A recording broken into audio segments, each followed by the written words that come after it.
Hi guys, welcome to McKola TV. I'm Adam. Manchester United's next game is Burnley away at Turf Moor, a side that we have drawn 0-0 with in our last two games. We all remember that 0-0 draw at Old Trafford earlier in the season, and we also drew 0-0 the last time we travelled to Turf Moor under Louis van Gaal in his first season when we had Angel Di Maria. Remember that? Hope you guys are doing well. I do apologise about the slight delay to the live stream today. I was busy doing some stuff with work. I thought I was going to be finished by 1:30. I wasn't. So I had to delay it by half an hour. Thank you for bearing with me. We've got Zane, Collins, Najmul. We got NYC. We got Pratulia. We got Owen. We got Rayan, Creators, Pratulia, Sobik. We got everybody in the comments. We've got over 50 people in here at the moment. And that number is rising. The big team. Prince, you haven't missed anything, by the way.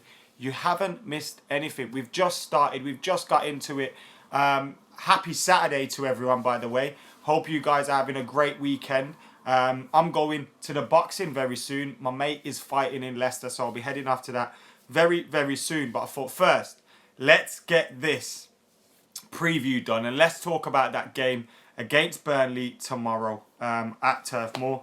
So, United against Burnley. We've already been hit by the news that there's no Marcus Rojo and there's no Zlatan Ibrahimovic. There were reports coming out yesterday regarding Zlatan on Sky Sports, regarding Marcus Rojo via Duncan Castles, who seems to be well clued up on whatever Jose Mourinho is doing. And it's been confirmed or reported that Rojo and Zlatan will be out for months and their seasons could be over, which is absolute gutting news for Manchester United, because without those guys in the team, especially Rojo, no Marcus Rojo in that back line, we've got no Smalling, no Jones. We'll have to rely on Bailey and Blind and hope that if Tuanzebe gets given an opportunity, he rises to the occasion, because he is a talented player, but there's a lot of pressure on a young player. So it's difficult, isn't it? These injuries have really hit Manchester United at a wrong time. We've got 3 games potentially left in the Europa League if we get to the final, and we've got 7 left in the league. So 10 games left this season, 9 definite, and potentially 1 more if we get to the final. And we would have needed those 2 players. We need Smalling back. We need Jones back even more so now, even though their form hasn't been great. And I'm talking about Smalling in particular. Phil Jones' form was pretty good, but you can't rely on Phil Jones to stay fit. So it's a dreadful situation to be in, and I'm sure Jose Mourinho will look to address this as well in the summer. We've now hit that 100 mark. Thank you all for joining us on the live preview. If you're not watching this live, then unfortunately you missed us live, but thank you for watching it back. We're talking the Burnley game in particular. Echan says it's time for Fosu Mensah. Now, a lot of people have said it's time for Fosu Mensah, but he's not naturally a centre-half, and he's a little bit like Bailly, I think, if he did play at centre-half. In that he's quite rash, and Rojo as well is more of a right-back centre-holding midfielder for me. And yeah, of course, he can play at centre-half, but Axel Tuanzebe is a more natural fit at centre-half. He's also the one that Jose Mourinho was spoken about as potentially playing in his defence as well, coming through the academy and playing his defence. He played in that game against Wigan, Jose Mourinho's first game as Manchester United manager. And after that game, Jose Mourinho spoke glowingly well about him. And since then as well, he's name-checked him a couple of times. So I wouldn't be surprised to see Axel Tuanzebe getting a chance. Vabab says, Rashford good only against the high line. And I do agree he will find it more difficult when teams sit back, when teams defend deep. Of course, though, Zlatan Ibrahimovic found it difficult as well. There were games where Zlatan Ibrahimovic has missed a lot of opportunities, but you're hoping Marcus Rashford can take those opportunities as well and take another opportunity with both hands. Because Zlatan Ibrahimovic, he too is going to be a massive miss. Now, in that game against Anderlecht, I was talking about him and I was thinking, yo, Zlatan needs to fix the fuck up. He's not playing great at all. His passes aren't finding a red shirt. But that was in that game. Now, he has had bad games in other games too, but he has still been a big influence for Manchester United this season on and off the pitch. And when he has performed, he has scored goals. So to hear this kind of negative reaction to his injury almost like, oh yeah, he's injured, so what, Rashford will step in. Yes, it's an exciting time for Marcus Rashford. Yes, it's great news that Marcus Rashford will get more opportunities. But I still think with 9-10 games left in a season, we need Zlatan Ibrahimovic. Jack Steele says surely it's time for Wazza to step up. And it is a big opportunity for Wayne Rooney to either see his United career out with a bang or rescue his United career. Because if he gets given an opportunity and he takes it, could he sway Jose Mourinho's opinion of him? Because it seems like his surplus to requirements here. It seems that way at the moment. He's very rarely used. Yes, he's been injured a few times, but even when he's come back, he's not put in the squad. He's not put on the bench. It doesn't look like Wayne Rooney is an important player on the pitch, at least for Manchester United anymore. And I wouldn't be surprised to see him leave in the summer.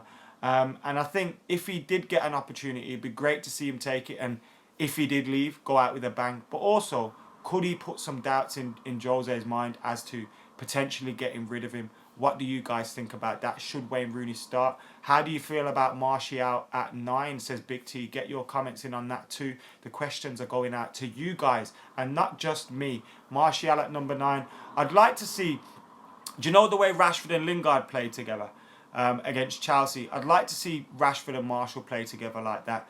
But I also know Martial is so good cutting from inside.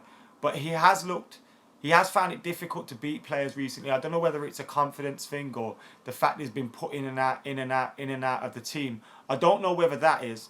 But, yeah, he just needs to get back to playing and get his confidence back. I'd love it if he got signed. And no Kevin Keegan.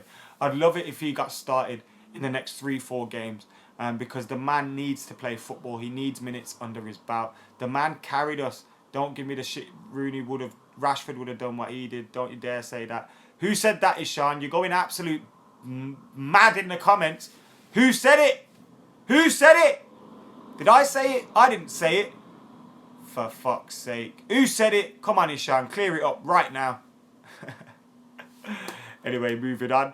Wouldn't mind seeing Wazza, says Zayn. Martial and Rashford could be the New York and Cole, baby.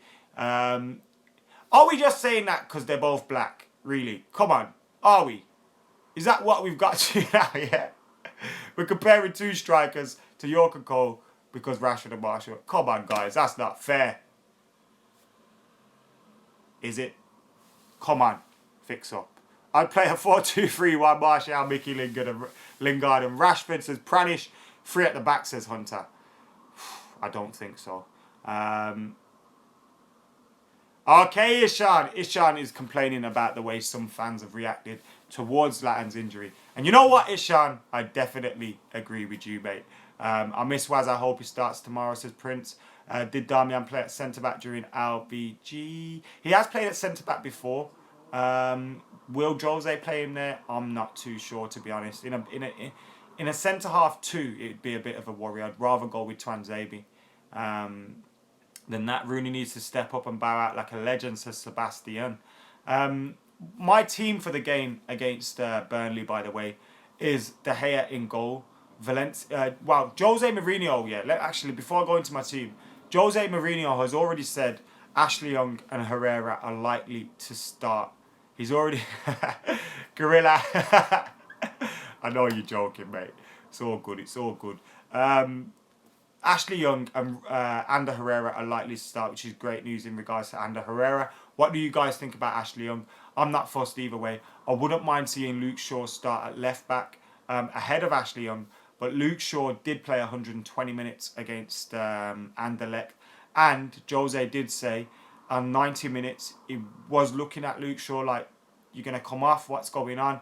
And Luke Shaw, who wasn't having the greatest of times and he needed to fight his way back to fitness, said to him, look, if you need to make any other changes, make it. I will fight through for the next 30 minutes. So it looks like Luke Shaw won't play this game, and I wouldn't be surprised to see Ashley Young come in at left back rather than left wing. So I'd go with De Gea, Valencia, Young, Bailey, Blind as the centre-half partnership. I'd love to see Twanzebe start, but I don't think he'll throw him in straight away. I wouldn't be surprised to see him on the bench. Then in the midfield, I'd go with Fellaini, Herrera, Pogba. And then I'd go with Martial, Rashford, and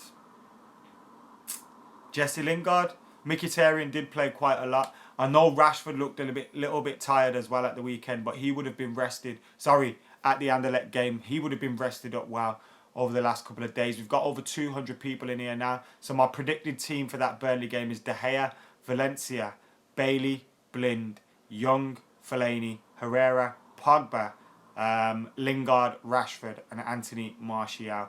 That is my predicted lineup. De Gea, Valencia, Bailey, Blind, Young, Fellaini, Herrera, Pogba, Mickey, Rashford, Lingard, says Rayan. I don't rate Blind at all as a centre-back, says True Story. I think he's better in other positions, but he's not done badly there. I remember him handling Lukaku well, handling Harry Kane. He's done all right at centre-half on various occasions, so I don't think that Daley Blind has done too badly at centre-half at all. Good team statistically, says Shane. Thank you very much. Every time Ashley Young takes a shot, it's like he's trying to get revenge at the bird that's shit in his mouth. We have heard that somewhere else as well. Abdullah, no, my friend, this time Zlatan is injured and I was crying like a little kid, says Kaheen. I was the same because I was like, what is Zlatan doing? Why is he still on the pitch? Why is, all this stuff because of his performance? And then he went down. You could tell it was a bad injury. And I was just like, oh, no, we do not need that. So, Burnley against United at home. Tom Heaton and Michael Keane put in absolute world-class performances to somehow keep the game as 0-0. At the last trip to Turf Moor, we drew 0-0. We have been decent away from home, though. We've won our last 3 or 4 away games. I think Leicester, Middlesbrough, Sunderland. And I am quietly confident going into this game that Manchester United will win it. I don't think it will be comfortable. I don't think it will be easy. We'll have to fight. We'll have to battle for it. It's going to be hard. The players are going to be tired. But I think Marcus Rashford can pop up with another crucial goal from that number 9 position and earn more trust from Jose Mourinho. He's earning the trust of him as weeks go by. And it's great to see that Marcus Rashford, because not only when he doesn't score does he perform, the kid is just absolute quality. And it's great to see he's not only taking set pieces now, stepping up for free kicks, corners. He's really maturing as a player. His running is intelligent. His running is unselfish at times, and then at other times his running is just incredible in terms of beating defenders. That run that through the Chelsea defence for the Herrera ball was absolutely fantastic, and I think Rashford's such a talent. I'm excited to see him develop at United. It's still a big miss without Zlatan Ibrahimovic, but I'm confident he'll step up. I'm confident he'll get a goal. And I am going for a 1-0 win to Manchester United. I'm going for a break away from the 0-0. So, Tony Wang says De Gea, Damian Bailey, Blind, Young, Lingard, Pogba, Fellaini, Rooney, Marshall and Rashford. So he wants Rooney to start. What do you reckon of troops rating? Ozil over Pogba. Oh dear, did he really do that? Oh, man. Okay. Let's play 4-4-2 with Martial and Rashford up front. I wouldn't mind seeing that at all. And I really do hope Manchester United win this game. We need to win this game. If we win this game, we go into the Manchester derby on Thursday, meaning a victory would take us ahead of Manchester City and into the top 4. That sounds very, very good to me. Guys, thank you all for joining me for the Manchester United Burnley preview. United's trip to Burnley is going to be a big one. Come on, Manchester United. True Story says my team of the season. Don't worry, we'll do content like that as the season winds down to a close. Rashford Rabona says it's Mr. Burns. Imagine if that Rabona from Rashford and that overhead kick from Pogba had resulted in a Manchester United goal. It would have been the greatest goal all time. You know it. Guys, I've been Adam McKola. This has been Adam McKola TV. Make sure you hit that subscribe button, like, comment, and share. I'm out of here.